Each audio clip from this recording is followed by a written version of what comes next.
Welcome to Combat University. Today is going to be all about footwork. Yeah, everybody sing Combat University, Combat University, Combat University, Combat University, Combat University, Combat University. Let's go! Some important things to know about footwork. One, it's going to allow us to hit harder. And one of the ways it does that is allows us to put our body weight into a punch or a kick, right? So that's one.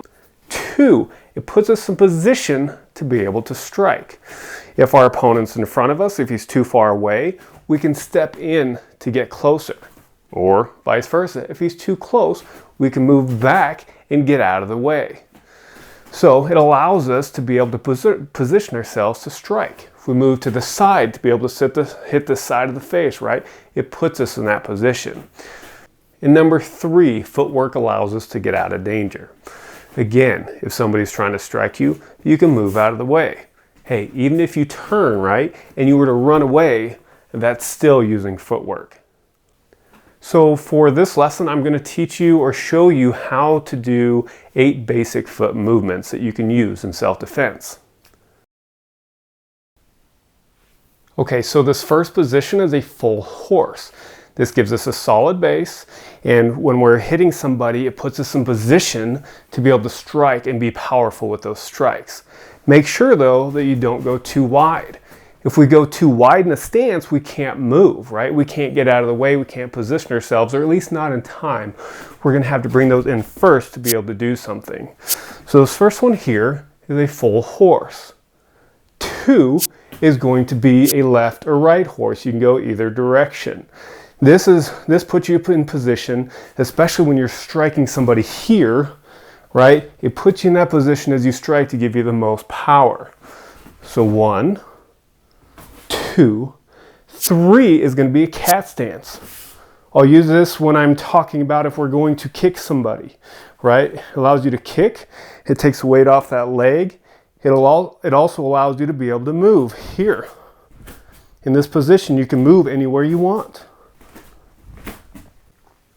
For 4 is going to be a sliding step, and slide that back foot.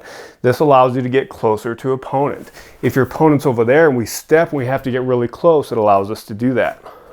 Step 5 is going to be a crossover. We just turn, and we're going to cross over our foot here, right? So just make sure, usually in these positions, we don't cross our feet, because the second you cross your feet, you have no power, you have no base.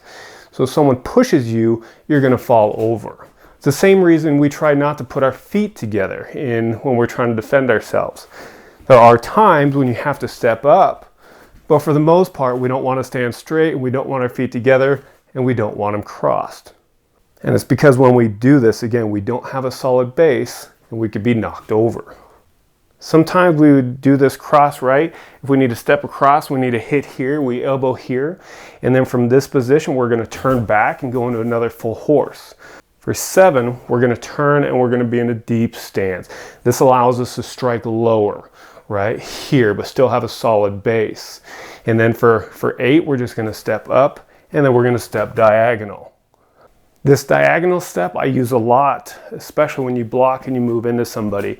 A lot of times we're not going straight into our opponent. We want to step to the side, get out of the way, make sure they can't strike us with their head or anything else, especially as we knee them or we come in to strike the face. Just think about it. If I were to try to elbow you in the face and I come straight in, it's very difficult. I don't get a lot of power. But if we step diagonal, we can go all the way through. Don't neglect footwork. This is one of those things that Bruce Lee always talked about, and he always said that good footwork can beat any attack, right? He practiced a lot of footwork, especially for his balance, so don't take it for granted. Proper footwork allows for greater balance. It gives you greater speed, power, and control. So let me show you those 8 steps again so you can follow along and you can practice on your own. Okay, you see these lines? We want to stay on these lines. One goes this way, and then we got the diagonal lines. That allows us to know that we're in the correct position for this practice. Full horse. left horse, cat stance, sliding step, turn, cross over, you're facing the front, turn, full, turn, low, step up, and diagonal. Okay, so one more time and pay attention to the feet, right? So when you're a full horse here, your back is straight, your hips are kind of out, your knees are over your toes. Here, your feet are facing forward. That gives you a solid base. As you turn into your horse, your feet are now in the same position, but they're diagonal facing the front. From here, cat stance. You're just sitting on the ball of your foot, and this allows you to be able to move in any direction. From the cat stance, we step and slide. You notice, again, we're in a left horse. From this position, feet are still diagonal to the front. We're going to turn and step over here. We're on the ball of our foot. Our foot here is facing front, and our body is facing front. You can strike here, which then puts you in a position to be able to turn and hit somebody else. So now we turn the full horse. Feet are facing the back. From here, turn and pivot. Now we're back in that same stance here, but we're on the ball of our foot. Here, our foot diagonal, our body facing the side here. Step up, diagonal.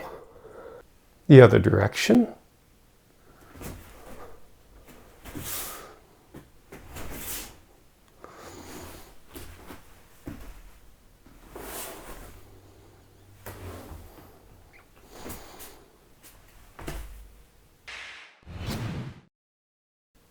Proper footwork allows for better balance, speed, power, and control.